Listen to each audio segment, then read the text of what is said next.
हाल फिलहाल में superposition theory से क्वेश्चन पूछा जा रहा है। तो ये सुपरपोजिशन प्रिंसिपल क्या है कि एक चार्ज के ऊपर और दो तीन तो चार्ज का इफेक्ट है। मान लो कि एक चार्ज के सराउंड में और भी दो तीन तो चार्जेस है, तो ये दो तीन तो चार्जेस का इलेक्ट्रिक फील्ड के अंदर ही वो टेस्ट चार्ज को हम लोग रखे हैं। तो उस टेस्ट चार्ज के ऊपर ये सारे जो चार्जेस दो तीन तो रखे हैं उसके चारों ओर सबका फोर्स लगेगा उसके ऊपर। इसीलिए उसके ऊपर नेट फोर्स कितना होगा। मान लो कि ये एक चार्ज है Q, इसके अराउंड में यहां पर Q1 चार्ज है, यहां पर Q2 चार्ज है, यहां पर Q3 चार्ज है। इस Q3 के साथ Q का जो फोर्स लग रहा है उसका वैल्यू है F3। Q1 के साथ Q का जो फोर्स लग रहा है वो है F1 और Q2 के साथ Q का जो फोर्स लग रहा है उसका वैल्यू है F2। अब इस Q के ऊपर जो नेट फोर्स लगेगा वो क्या हो जाएगा, F1 vector plus F2 vector plus F3 vector. अगर और भी चार्जेस इसके अराउंड में रहता तो वेक्टर एडिशन कर देते, F नेट का वैल्यू कितना हो जाता। मान लो कि और भी चार्जेस, तो ऐसे करके हम लोग F4 प्लस देके एंड जितना को चार्जेस रहता उतना को फोर्स भी रहता। तो ऐसे करके हम लोग वेक्टर एडिशन करके नेट फोर्स निकाल सकते थे। अभी इस सुपरपोजिशन प्रिंसिपल का ही एक एप्लीकेशन दिखा रहे हैं तुम लोगों को, जो कि ज्वाइंट में पूछा जाता है। फोकस क्या है हम लोगों का, ज्वाइंट। नीट क्लियर करना है बच्चों, जैसे भी करके हो नीट जेई क्लियर करना है कि नहीं। तो अभी देखो ठीक से इस क्वेश्चन को समझो। यहां पर एक प्लस Q चार्ज है, ठीक है। नहीं तो मान लो कि यहां एक माइनस Q चार्ज है, यहां एक माइनस Q चार्ज है, ठीक है। और यहां हम लोग और एक तो चार्ज, एक थर्ड चार्ज Q को रखे हैं। ये माइनस Q से ये माइनस Q का डिस्टेंस है स्मॉल r। अभी क्वेश्चन क्या यहां से पूछेगा, value and sign of Q so that charges are in equilibrium।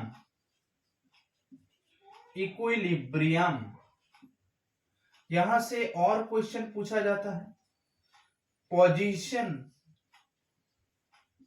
Of Q so that Q is in equilibrium।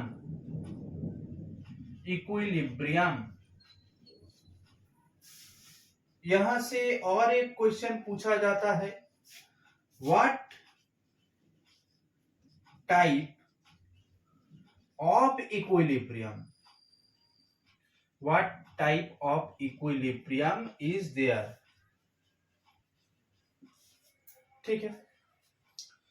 ये क्वेश्चन है, value and sign of Q so that charges are in equilibrium, position of Q so that Q is in equilibrium, what type of equilibrium is there। यहां से ये सब question पूछा जाता है। पहले इक्विलिब्रियम क्या है। इक्विलिब्रियम का मतलब क्या है, कोई भी एक ऑब्जेक्ट इक्विलिब्रियम में कब रहता है। इक्विलिब्रियम में रहता है मतलब ऑब्जेक्ट रहता है रेस्ट में। रेस्ट में अगर ऑब्जेक्ट रहेगा तो उसके ऊपर जो नेट फोर्स लगता है उस नेट फोर्स का वैल्यू कितना होता है, नेट फोर्स का वैल्यू होता है 0। मतलब ऑब्जेक्ट के ऊपर अगर नेट फोर्स 0 हो गया तब हम लोग लिख सकते हैं कि ऑब्जेक्ट क्या है, इक्विलिब्रियम में है। अब नेट फोर्स 0 कब हो सकता है, कैसे हो सकता है। ये एक ऑब्जेक्ट है, इसके ऊपर इधर फोर्स काम कर रहा है, इधर फोर्स काम कर रहा है, इसका वैल्यू है F, इसका भी वैल्यू है F। इसके ऊपर टोटल फोर्स कितना काम करेगा, F minus F equal to 0। यहां से क्या समझ में आ रहा है कि नेट फोर्स 0 कब हो सकता है, अगर दो फोर्स ऑपोजिट डायरेक्शन में काम करे तो। दूसरा कंडीशन क्या है, दो फोर्स का वैल्यू सेम होना है। और तीसरा कंडीशन क्या है, ये वाला फोर्स और ये वाला फोर्स जो है, ये दो फोर्स को इस सेम लाइन के ऊपर काम करना है। यहां से यहां तक अगर लाइन खींचोगे तो जिस लाइन के ऊपर F काम कर रहा है उसी लाइन के ऊपर ये वाला F भी काम करने लगेगा, तभी इक्विलिब्रियम पॉसिबल है। ये क्यों कह रहे हैं, अगर ऐसा हुआ तो एक ऑब्जेक्ट है, इधर F और इधर भी F। देखो यहां पर कंडीशन क्या क्या है, यहां पर दो फोर्स काम कर रहा था, दो फोर्स का वैल्यू सेम था, यहां पर भी दो फोर्स काम कर रहा है, दो फोर्स का ही वैल्यू सेम है। दो फोर्स इधर यहां पर ऑपोजिट डायरेक्शन में था, यहां पर भी ऑपोजिट डायरेक्शन में है, लेकिन फिर भी यह ऑब्जेक्ट इक्विलिब्रियम नहीं करेगा, इसके ऊपर कपल लग जाएगा, टॉर्क क्रिएट हो जाएगा, ऑब्जेक्ट घूमने लगेगा। क्यों, फर्क क्या है इसमें और इसमें? इसमें ये दो फोर्स सेम लाइन के ऊपर काम कर रहे हैं, यहाँ पर ये दो फोर्स सेम लाइन के ऊपर काम नहीं कर रहा है। ये वाला फोर्स काम कर रहा है ये वाला लाइन के ऊपर, और ये फोर्स काम कर रहा है ये लाइन के ऊपर। दो अलग अलग लाइन है, आया समझ में? इसीलिए इक्विलिब्रियम का कंडीशन क्या है, दो फोर्स काम करना होगा, दो फोर्स को ऑपोजिट डायरेक्शन में काम करना होगा, और सेम लाइन के ऊपर दो फोर्स काम करेगा, तभी इक्विलिब्रियम क्रिएट होगा। यहाँ पर भी तीन तो चार्ज है, तीनों चार्ज को अगर इक्विलिब्रियम में रहना है, तीनों चार्ज के ऊपर क्या करना है, फोर्स लगाएंगे, फोर्स देखेंगे दो फोर्स काम कर रहा है कि नहीं, दो फोर्स ऑपोजिट डायरेक्शन में काम कर रहा है कि नहीं, और सेम लाइन के ऊपर काम करेगा कि नहीं करेगा। देखो हम लोग ये तो जानते हैं कि जो कूलम्स फोर्स है वो है लीनियर फोर्स, मतलब वो स्ट्रेट लाइन में काम करता है, इसलिए सेम लाइन के ऊपर यहां पर फोर्स काम करेगा, इसमें तो कोई शक नहीं है, ठीक है। अच्छा, तो अभी हम लोग थोड़ा सा क्वेश्चन को तुम लोग लिख लो, क्योंकि हम क्वेश्चन इरेज करने वाले हैं, ठीक है। इसको अभी हम लोग क्वेश्चन को इरेज कर दे रहे हैं, क्योंकि जगह बोर्ड में कम है। अभी देखो, इस Q का पोजीशन निकालेंगे ताकि, अच्छा Q का पहले साइन को सोचते हैं क्या होगा। मान लो कि Q का साइन है प्लस, माइनस प्लस को क्या करेगा, अट्रैक्ट, मतलब इधर फोर्स लगाएगा, ये माइनस इस Q के ऊपर क्या करेगा, अट्रैक्ट करेगा, इसलिए फोर्स लगाएगा इधर। दो फोर्स काम कर रहा है, ऑपोजिट डायरेक्शन में इक्विलिब्रियम हो सकता है, ठीक। अब देखो ये वाला चार्ज के ऊपर देख रहे हैं, माइनस Q है, इसको कौन कौन फोर्स देगा, ये और ये। माइनस माइनस को रिपेल करेगा तो इधर ठेलेगा, पुश करेगा इधर तो फोर्स होगा इधर। माइनस को ये वाला प्लस अट्रैक्ट करेगा अपने तरफ, इसलिए फोर्स काम करेगा इधर।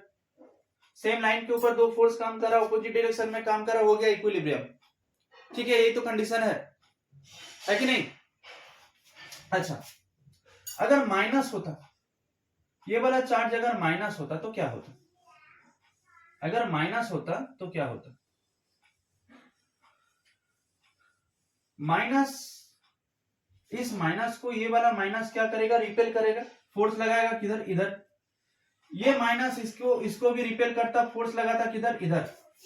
दो फोर्स काम कर रहा है, ऑपोजिट डायरेक्शन में काम कर रहा है, इक्विलिब्रियम हो सकता है।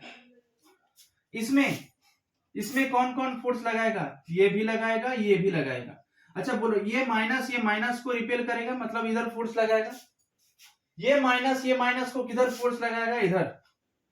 दो फोर्स सेम डायरेक्शन में काम कर रहा है, कभी भी इक्विलिब्रियम कंडीशन सेटिस्फाई कर सकता है क्या? कभी इक्विलिब्रियम सेटिस्फाई नहीं करेगा। दो फोर्स सेम डायरेक्शन में काम कर रहा है, कैसे इक्विलिब्रियम होगा? पहला कंडीशन ही इक्विलिब्रियम का सेटिस्फाई नहीं हो रहा है। दो फोर्स को ऑपोजिट डायरेक्शन में काम करना है, तभी इक्विलिब्रियम हो सकता है। इसीलिए दो फोर्स ऑपोजिट डायरेक्शन में नहीं हो रहा है, तो यहाँ पर इक्विलिब्रियम नहीं होगा। अगर इक्विलिब्रियम नहीं होगा तो ये चार्ज माइनस भी नहीं हो सकता है। तो पहले तुम लोग लिख लो, Q should be positive for the equilibrium of the charges, ठीक है। अब इस Q का वैल्यू थोड़ा बाद में हम लोग निकाल रहे हैं। पहले क्या करेंगे, Q का पोजीशन निकालेंगे। Q का पोजीशन कैसे निकालेंगे, देखो ये डायग्राम को फिर से ड्रॉ करते हैं। माइनस Q है इधर, यहां पर भी माइनस Q है, कैपिटल Q है यहाँ पर, कहीं भी पोजीशन में रह सकता है कैपिटल Q। इसका वैल्यू क्या है, प्लस है, इसका साइन क्या है, प्लस। अब दो चार्ज का डिस्टेंस कितना है, स्मॉल r। ये माइनस Q से प्लस Q का डिस्टेंस हम लोग एज्यूम कर रहे हैं x, ठीक है। अब देखो ये माइनस Q और ये प्लस Q, ये माइनस Q और ये प्लस Q का फोर्स कितना होगा, कूलम्स लॉ से निकालेंगे। फोर्स का वैल्यू कितना होता है, Q1 Q2 by R square. तो Q1 का वैल्यू है स्मॉल q, Q2 का वैल्यू है capital Q by R square. R मतलब डिस्टेंस का स्क्वायर, तो यहां से इसका डिस्टेंस कितना है, x है, इसीलिए x का स्क्वायर कर देंगे।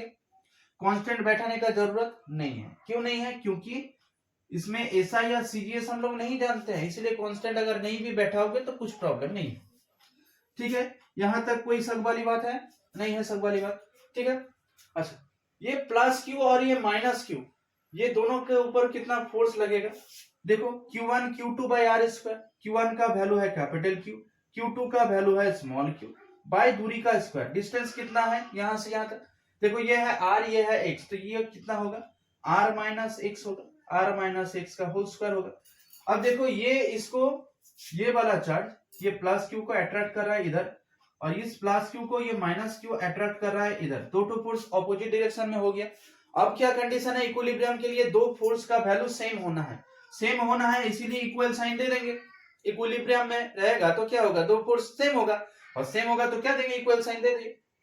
अच्छा, अब देखो ये माइनस क्यू खत्म, प्लस क्यू खत्म, X square equal to R minus X का होल स्क्वायर, ठीक है। अब देखो इतना तो तुम लोगों को आ ही जाता है कि a माइनस बी का whole square equal to A square minus 2ab plus B square, इतना तो तुम लोगों को आ ही गया, ठीक है। देखो अब एक्स स्क्वायर खत्म, यहां आ जाएगा 0, आर स्क्वायर माइनस 2rx, इस 2rx को इधर करो, 2rx equal to are square. अब यहां से r और r एक खत्म हो गया, 2x इक्वल टू r हो गया, यहां से x का वैल्यू कितना आएगा, r/2।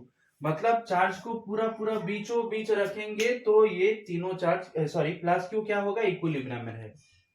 इस प्लस क्यू को कहां रखना है, बीचों बीच रखना है, पूरा डिस्टेंस r है, r/2 में रखेंगे तो इक्विलिब्रियम में रहेगा।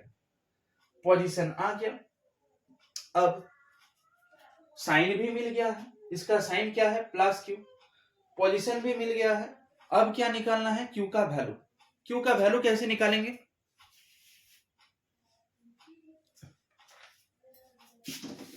क्यू का वैल्यू निकालने के लिए कोई भी एक टर्मिनल चार्ज के ऊपर फोर्स को कैलकुलेट करेंगे।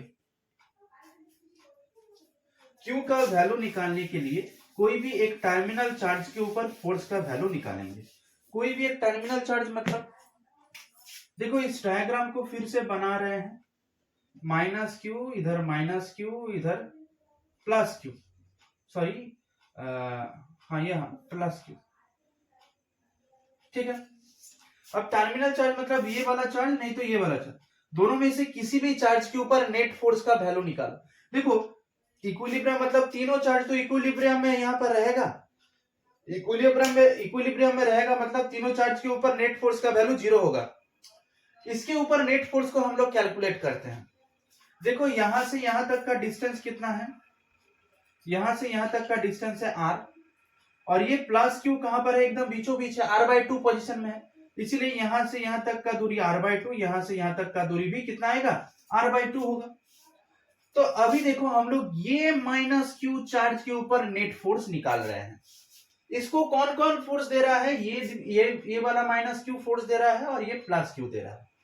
तो ये माइनस क्यू को फोर्स कितना देगा, कूलम्ब्स लॉ से निकालो, Q1 Q2 by R square. Q1 का वैल्यू है Q, Q2 का वैल्यू भी Q है, माइनस साइन नहीं लेंगे, साइन को यहां पर मत बैठाना, बस वैल्यू को बैठाना है कूलम्ब्स लॉ में। बाय इससे इसका डिस्टेंस कितना है r, equal to r by R square हो जाएगा। अब इसका और इसका फोर्स कितना है, इसके ऊपर फोर्स निकाल रहा है ना, तो इसको कौन कौन फोर्स देगा, ये वाला चार्ज और ये वाला चार्ज, ये इसको खींचने का कोशिश करेगा और ये उसको रिपेल कर देगा, ठीक है। तो देखो प्लस क्यू और माइनस क्यू के ऊपर चार्ज की फोर्स का वैल्यू कितना होगा, capital Q small Q by distance कितना है r/2 का होल स्क्वायर। इतना तक आया समझ में। अब देखो इसके ऊपर नेट फोर्स कितना लगना है, नेट फोर्स का वैल्यू 0 होना है, इसलिए ये वाला फोर्स और ये वाला फोर्स क्या हो जाएगा, इक्वल हो जाएगा। तो इक्वल हो जाएगा तो क्यू क्यू हो गया खत्म, यहां से small Q by R square equal to capital Q divided by R square by 4, right और नॉट। अब देखो ये 4 तो ऊपर चल गया, 4 capital Q by R square और इधर small Q by R square खत्म, नीचे से आर स्क्वायर, यहाँ नीचे से आर स्क्वायर खत्म हो गया, ठीक है। अब यहाँ पर small Q equal to 4q आया, तो कैपिटल क्यू का वैल्यू कितना आएगा, स्मॉल क्यू बाई 4 आएगा, है कि नहीं।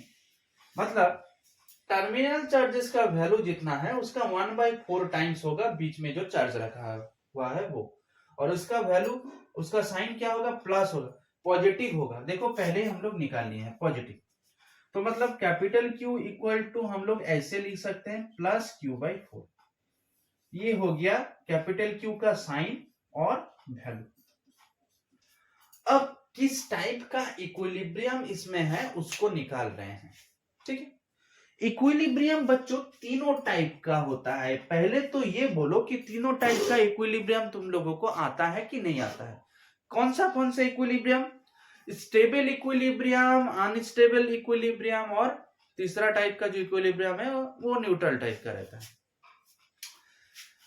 देखो अगर तुम लोगों को ये इक्विलिब्रियम मतलब अनस्टेबल, स्टेबल और न्यूट्रल टाइप का जो इक्विलिब्रियम होता है वो अगर तुम लोगों को समझने में प्रॉब्लम हो रहा है या तो याद रखने में प्रॉब्लम हो रहा है, तो कैसे करके उसको याद रखोगे बोलो तो।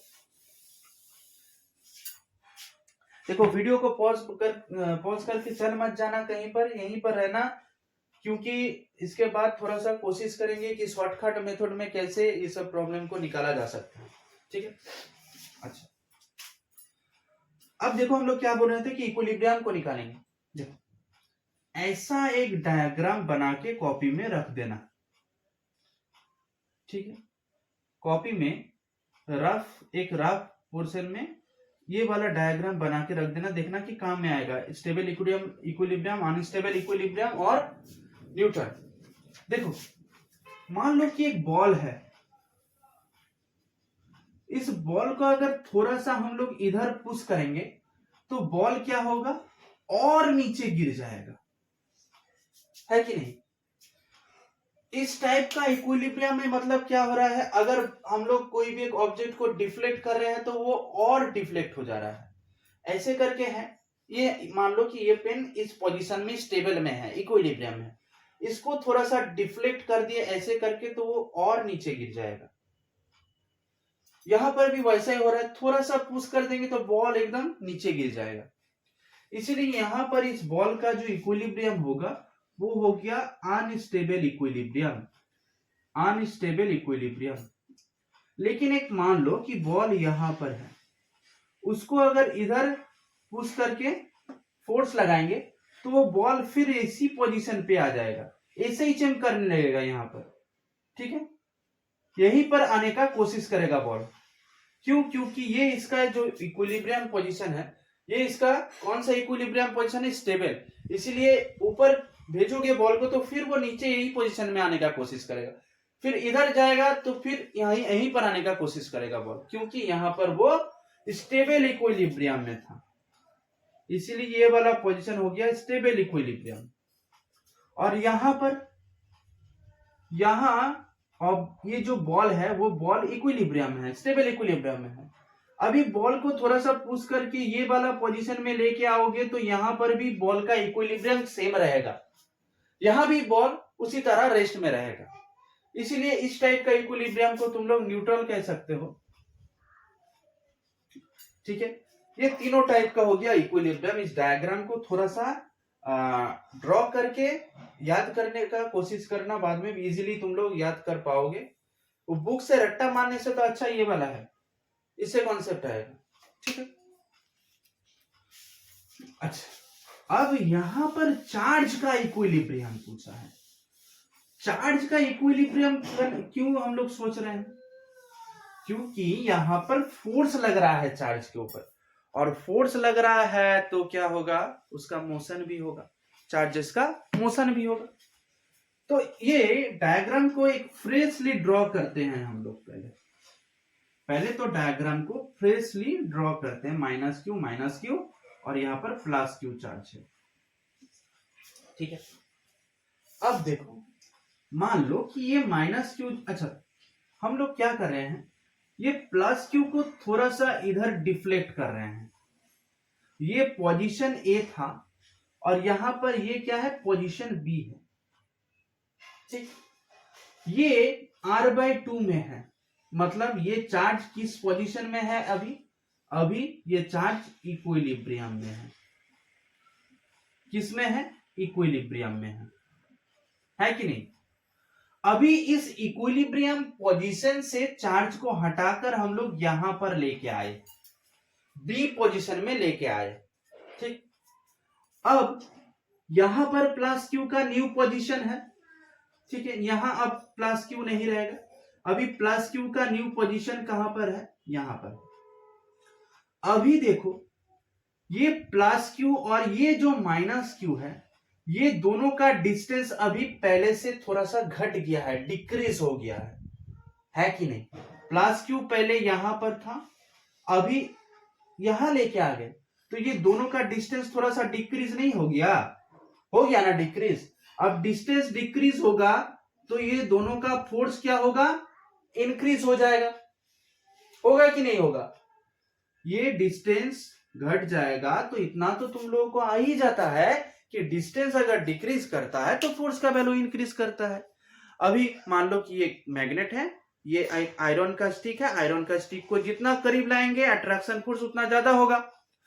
इसी तरह ये दो ठो चार्ज के बीच जितना डिस्टेंस घटेगा उतना फोर्स ऑफ अट्रैक्शन बढ़ेगा। ये तो कूलम्ब्स लॉ से भी आता है। क्यों? क्योंकि कूलम्ब्स लॉ क्या बोल रहा है, F = Q1 Q2 by r², मतलब F is directly proportional inversely proportional to r² होता है। मतलब r का वैल्यू जितना बढ़ेगा F उतना घटेगा, r जितना डिक्रीज होगा F उतना इंक्रीज होगा। यहाँ पर r डिक्रीज हो रहा है, फोर्स का वैल्यू इंक्रीज हो रहा है, सीधा सा बात है। लेकिन इसका और इसका जो डिस्टेंस है ना बच्चों, वो पहले से थोड़ा इंक्रीज हो गया। पहले चार्ज यहां पर था, डिस्टेंस थोड़ा सा कम था, अभी इसको उठा के यहां पर लेके आ गए तो डिस्टेंस क्या हो गया, बढ़ गया। इसीलिए ये दो चार्ज के ऊपर जो फोर्स है वो पहले से थोड़ा सा डिक्रीज हो गया, लेकिन ये दो चार्ज के ऊपर जो फोर्स है वो पहले से थोड़ा सा इंक्रीज हो गया। तो ये प्लस क्यू को यहां से यहां पर अगर उठाओगे, यहां से उठाकर अगर यहां पर लाओगे तो ये अभी इस पोजीशन पर क्या होगा, इस पोजीशन पर ये दोनों का फोर्स ज्यादा हो गया और ये दोनों का फोर्स क्या हो गया, डिक्रीज हो गया। मतलब इसका और इसका जो फोर्स काम कर रहा है अभी, मतलब मान लो कि ये प्लस क्यू चार्ज है, इसको ये वाला माइनस क्यू इधर फोर्स लगा रहा है, इसका वैल्यू मान लेते हैं F1, और ये प्लस क्यू को ये माइनस क्यू फोर्स लगाएगा, किधर, इधर लगाएगा, इसका वैल्यू मान लेते हैं F2। अभी देखो तो यहां से क्या हम लोग कंक्लूड कर सकते हैं कि F2 का वैल्यू F1 से ज्यादा है। क्यों? क्योंकि यहाँ डिस्टेंस कम है, यहाँ पर डिस्टेंस ज्यादा है, इसीलिए F2 का वैल्यू ज्यादा है, F1 का वैल्यू कम है। F2 का वैल्यू अगर ज्यादा हो गया, F1 का वैल्यू अगर कम हो गया, तो ऑब्जेक्ट किधर मूव करेगा, चार्ज किधर मूव करेगा, इधर नहीं मूव करेगा, क्योंकि नेट फोर्स किधर लग रहा है, F2 का वैल्यू ज्यादा है, F1 कम है, नेट फोर्स तो इधर ही काम करेगा, इसीलिए ये चार्ज क्या करेगा, इधर मूव करने लगेगा। तो सीधा सा बात जो निकल के आ रहा है वो क्या हो रहा है कि यहां माइनस क्यू, यहां माइनस क्यू, पहले प्लस क्यू स्टेबल इक्विलिब्रियम में था, यहां पर इक्विलिब्रियम में था, इसको उठा के ए से उठा के बी में लेके आ गए। यहां पर क्या देख रहे हैं कि ये वाला फोर्स ज्यादा लग रहा है, ये वाला फोर्स कम लग रहा है, इसीलिए चार्ज को यहाँ पर जो नेट फोर्स काम कर रहा है वो इस डायरेक्शन में काम कर रहा है, क्योंकि इसका फोर्स ज्यादा है। तो चार्ज क्या कोशिश करेगा, यहां से और इधर मूव करने का कोशिश करेगा। यहां से चार्ज क्या करेगा, और इधर मूव करने लगेगा, क्योंकि नेट फोर्स तो इधर ही काम कर रहा है। तो मतलब क्या हो रहा है कि चार्ज को अगर इधर डिफ्लेक्ट करेंगे तो चार्ज और इधर डिफ्लेक्ट करने लगेगा। ये वाला इक्विलिब्रियम कौन सा कंडीशन में होता था, डायग्राम को फिर से ड्रॉ करो। देखो यहां पर क्या कर रहे थे, थोड़ा सा इधर पुश कर रहे थे तो और इधर नहीं मूव करने लग रहा था। ये कब होता है, अनस्टेबल इक्विलिब्रियम में नहीं होता है। इसीलिए यहां पर जो Q है वो कौन सा इक्विलिब्रियम में है, अनस्टेबल इक्विलिब्रियम है। कौन सा इक्विलिब्रियम है, अनस्टेबल इक्विलिब्रियम। आया समझ में कि नहीं आया? सिंपल सा बात है। ये दोनों का फोर्स बढ़ गया, ये दोनों का फोर्स घट गया, इसलिए नेट फोर्स इधर काम कर रहा है। नेट फोर्स इधर काम करेगा तो चार्ज को उठाकर यहां लाओगे तो चार्ज और इधर मूव करने लगेगा। ये वाला कंडीशन कब होता है, अनस्टेबल इक्विलिब्रियम में होता है, इसीलिए चार्ज अनस्टेबल इक्विलिब्रियम में रहेगा। आया ना समझ में? ठीक।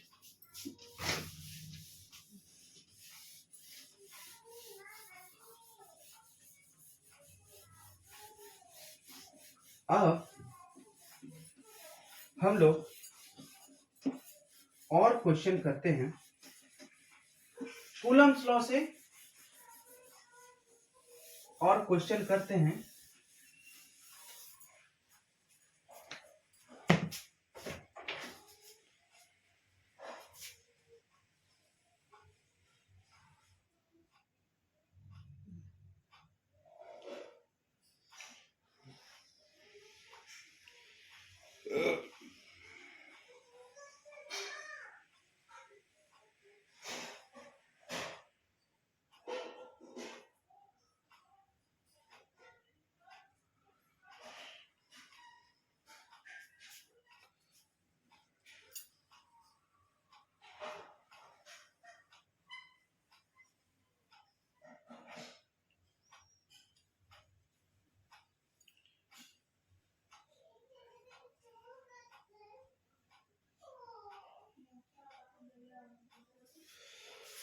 अच्छा क्वेश्चन क्या है,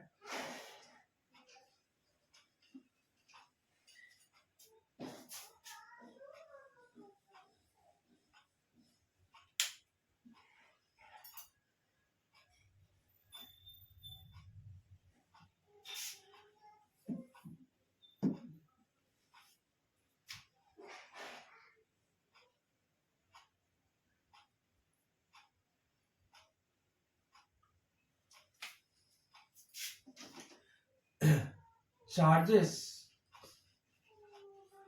on A and B is plus Q and minus Q. Force acting between them is F. If 25% charge of A is transferred to the B, then what will be the new force?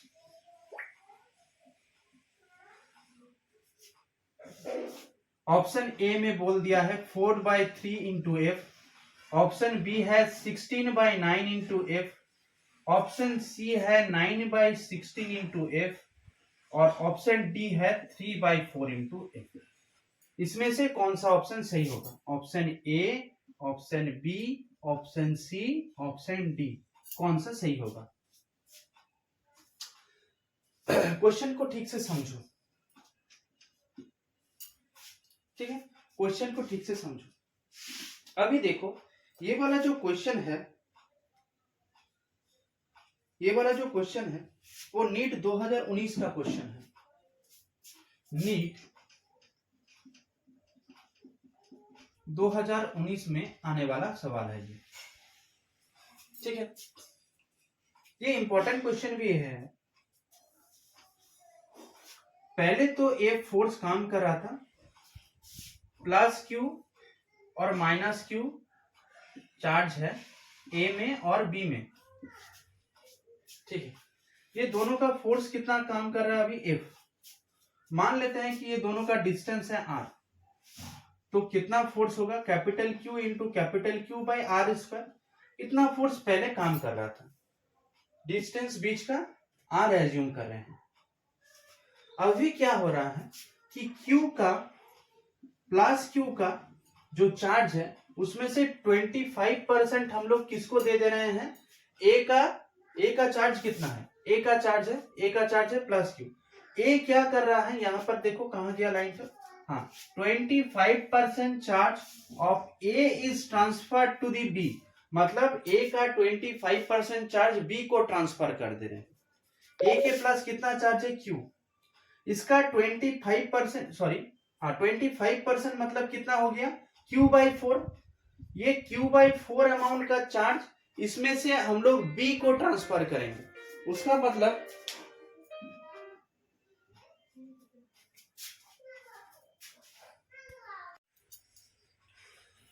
Plus Q का 25% charge, मतलब A का पास जो plus Q charge है इसका 25% B को transfer कर रहे हैं। इसीलिए क्यू का जो चार्ज होगा वो 25% मतलब Q/4, तो क्यू का चार्ज पहले से Q/4 अमाउंट घट जाएगा, डिक्रीज हो जाएगा, है कि नहीं। तो अभी क्यू के प्लस मतलब ए के प्लस चार्ज कितना होगा, ए का चार्ज कितना होगा अभी, Q माइनस Q/4। क्यों, क्योंकि इससे Q/4 अमाउंट का चार्ज घट जा रहा है, कम हो जा रहा है। इसीलिए अभी ए के पास कितना चार्ज होगा, 3Q/4, और बी के पास कितना चार्ज होगा, बी का चार्ज पहले था -Q, अभी कितना हो रहा है, अभी इसके ऊपर और Q/4 चार्ज ऐड हो जा रहा है। क्यों, क्योंकि यहां से जो Q/4 निकल रहा है वो ये वाला चार्ज के साथ ऐड हो जा रहा है। तो बी के पास चार्ज कितना है, -Q, अभी Q/4 चार्ज ऐड हो गया, इसीलिए यहां पर भी आंसर कितना आएगा, -3Q/4। सिंपल सा कैलकुलेशन करो, -3Q/4 आएगा बी के चार्ज। अब देखो कूलम्ब्स फोर्स का वैल्यू कितना होगा, एफ डैश इसको लिख रहे हैं, Q1 इंटू Q2/r² ही लगाएंगे। Q1 का वैल्यू है 3Q/4, Q2 का भी वैल्यू है 3Q/4, डिवाइडेड बाय कितना होगा, दूरी तो सेम है, डिस्टेंस तो सेम है, डिस्टेंस को तो हम लोग कुछ चेंज नहीं कर रहे हैं, है कि नहीं, डिस्टेंस को चेंज नहीं कर रहे हैं। अच्छा यहाँ पर क्या होगा, 3 3 9, 4 4 16, 9/16 इंटू Q²/r² आएगा। Q इंटू क्यू मतलब Q² नीचे है R², तो 9/16 इंटू Q²/r²। अभी F को F डैश से डिवाइड कर दो, F का वैल्यू यहां से देखो Q²/r² है, F का वैल्यू है Q²/r², नीचे है 9/16 Q²/r², तो Q²/r² यहां से खत्म, ये ऊपर जाएगा तो हो जाएगा 16/9 F/F डैश।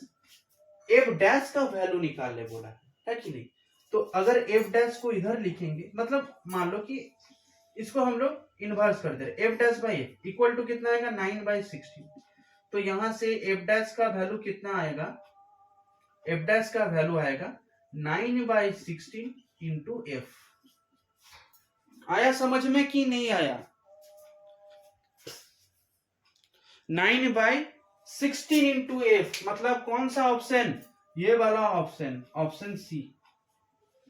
आया समझ में, 9/16 इंटू F आएगा इसका आंसर, ठीक है।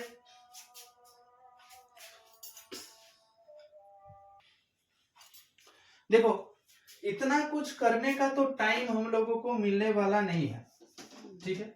ज्वाइंट में तो सीधा सीधी करना है, कॉन्सेप्ट तो समझ लिए हैं, ठीक है। अभी यही वाला क्वेश्चन अगर 1 मिनट में सॉल्व करना है, बच्चों एक चीज तुम लोग एकदम दिमाग में घुसा लो कि हम लोग पूरा 11 और पूरा 12 के क्लास में बहुत टाइप का, हर एक चैप्टर से बहुत टाइप का हम लोग न्यूमेरिकल करेंगे। देखो बहुत सारा टीचर ट्रिक्स भी देता है, तो I always respect to them, लेकिन ये बात बोलना चाह रहे हैं कि उतना सारा ट्रिक्स एग्जाम हॉल में तुम लोगों का दिमाग में नहीं रहेगा। इसीलिए जब भी कोई न्यूमेरिकल करोगे ना तो खुद से ट्रिक्स बनाने का कोशिश करना, अपना एक ट्रिक्स रखना। ट्रिक्स बच्चों कहाँ से आता है? न्यूमेरिकल का फुल सॉल्यूशन से ही ना ट्रिक्स आता है। तो फिर भी देखो हम ट्रिक्स भी बता देंगे, लेकिन कोशिश करना कि लॉन्ग मेथड जो है उसको प्रैक्टिस करना। लॉन्ग मेथड आएगा तभी तुम लोग ट्रिक्स को याद रख पाओगे। इसलिए लॉन्ग मेथड को भी पढ़ो, उसके साथ साथ ट्रिक्स को भी देखना। लॉन्ग मेथड छोड़ के ट्रिक्स को अगर रट्टा मारने का कोशिश करोगे तो एग्जाम हॉल में वैसा बहुत सारा एकदम ट्रिक्स आ जाएगा, ट्रिक्स का फॉर्मूला आएगा, उतना सारा याद नहीं कर पाओगे तुम लोग एक साथ। इसलिए लॉन्ग मेथड को भी देखना। तो अभी देखो ये वाला जो न्यूमेरिकल है ना, इसका जो परसेंटेज दिया हुआ है, जो परसेंटेज दिया हुआ रहेगा, मतलब मान लो कि 25% यहाँ पर दिया हुआ 25। देखो है तो बहुत इजी, ट्रिक्स में करोगे तो है तो बहुत इजी, एक मिनट का भी टाइम नहीं लगेगा। 25% है। इस 25% को मतलब जो परसेंटेज दिया हुआ रहेगा ना, उसको x बाई वाई के फॉर्म में, मतलब फ्रैक्शनल फॉर्म में उसको कन्वर्ट कर लो। 25% मतलब 25/100 मतलब 1/4 आएगा, है कि नहीं? ये 1 को y और इसको x एज्यूम कर रहे हैं, सॉरी मान लो कि इसको x एज्यूम कर रहे हैं, इसको y एज्यूम कर रहे हैं, x बाई वाई हो गया। तो फॉर्मूला क्या होगा, आंसर इसका क्या होगा? इसका आंसर हो जाएगा y माइनस एक्स का स्क्वायर बाई वाई का स्क्वायर इंटू एफ। कैसे? y का वैल्यू कितना है? y का वैल्यू है 4 और x का वैल्यू यहां पर कितना है? x का वैल्यू है 1। तो यहां हो जाएगा 4 माइनस 1 इसका होल स्क्वायर अपॉन 4 का स्क्वायर इंटू एफ। तो आ गया कितना? 3 यहाँ पर 3 आ रहा है, 3 का स्क्वायर मतलब कितना है? 9 और नीचे कितना आएगा? 16। तो 9/16 इंटू एफ होगा। आया समझ में? देखो 9/16 इंटू एफ आया था। अगर 75% रहता तो कितना आता आंसर? 75% मतलब ऊपर यहाँ पर होता 75, 25 से कैंसिल करेंगे तो 325 जा 75 और 425 जा 100। तो यहाँ पर x का वैल्यू कितना है? 3 है और y का वैल्यू कितना है? 4 है। तो यहाँ पर y माइनस एक्स, y के जगह में 4 बैठाएंगे, x के जगह में 3 बैठाएंगे और नीचे y के जगह में क्या बैठाएंगे? 4। तो आंसर कितना आएगा? 4 माइनस 3 मतलब 1 का स्क्वायर तो 1 ही होता है और 4 का स्क्वायर कितना होता है? 16। तो आंसर कितना हो जाता है बच्चों? f/16 मतलब 1/16 इंटू एफ। इस तरह से ये फॉर्मूला को अप्लाई करके भी तुम लोग ये वाला जो प्रॉब्लम है इसको सॉल्व कर सकते हो। 1 मिनट में ये सॉल्व हो जाएगा, ठीक है।